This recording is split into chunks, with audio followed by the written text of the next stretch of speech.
A long time ago in a village, there lived a hard-working man. He worked in the fields all day, taking care of his crops. He did this so that he could feed his family and put food on the table. One day, a king came to the village. He saw the man working in the field and asked him, "Hey, why don't you take a break?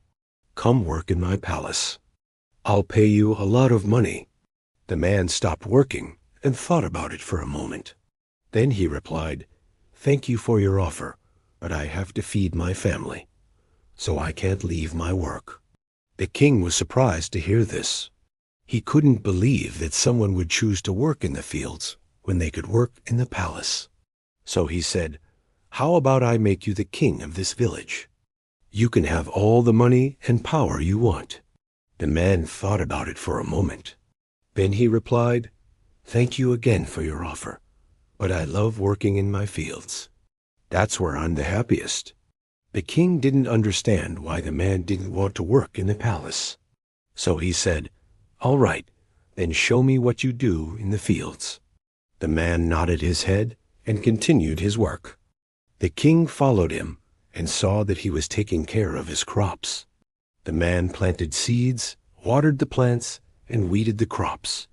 He did everything with such precision and care. The king couldn't help but be impressed. He had never seen anyone work so hard and with such passion. After the man finished his work in the field, the king went back to the palace and called his advisors. He asked them, "How can we convince this man to work in the palace?" One of the advisors had an idea. He said, "Your Majesty, this man is hardworking and dedicated, but he's probably never seen the world outside of his village. Let's trick him into coming to the palace. We can dress him up in fine clothes and show him around the city. I'm sure he'll change his mind once he sees how much fun there is to be had here." The king liked this idea, so they did just that. They dressed the man in fine clothes and took him around the city. They showed him the best restaurants, the finest shops, and the most beautiful gardens. The man was amazed by all the wonders he saw, but he never once wavered in his dedication to his work. At the end of the day, the king was very disappointed. He couldn't believe that his offer was still refused.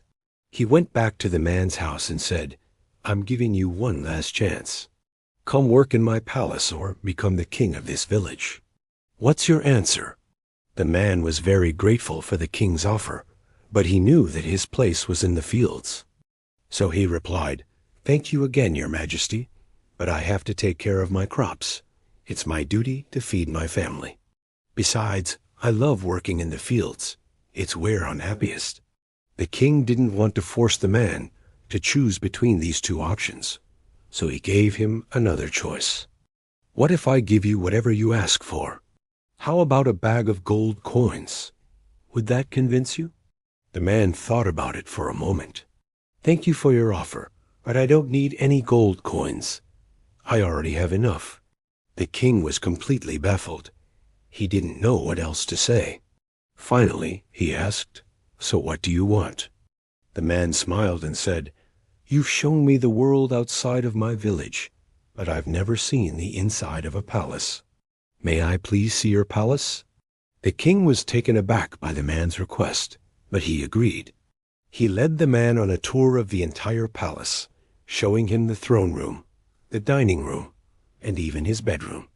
When the tour was over, the man thanked the king and headed back home. The king couldn't understand why the man didn't want any of the riches or power he had offered. He decided to follow the man and see what he did next. When he arrived home, the man took off his shoes and socks and placed them next to the door. The king looked down and noticed that the shoes were worn and dirty from all the walking.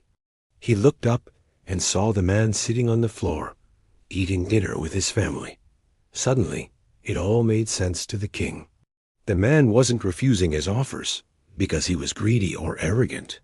He was simply a humble man who was dedicated to his work and family. The next day, the king went to the man's house and apologized for tricking him into coming to the palace. He offered him a noble title and a seat in the kingdom's council. The man was honored by the king's apology and accepted the offer. He served in the council for many years, but he never forgot his roots. Whenever he saw a pair of worn shoes, he was reminded of the importance of hard work and dedication. And that's the story of the man who chose hard work over riches.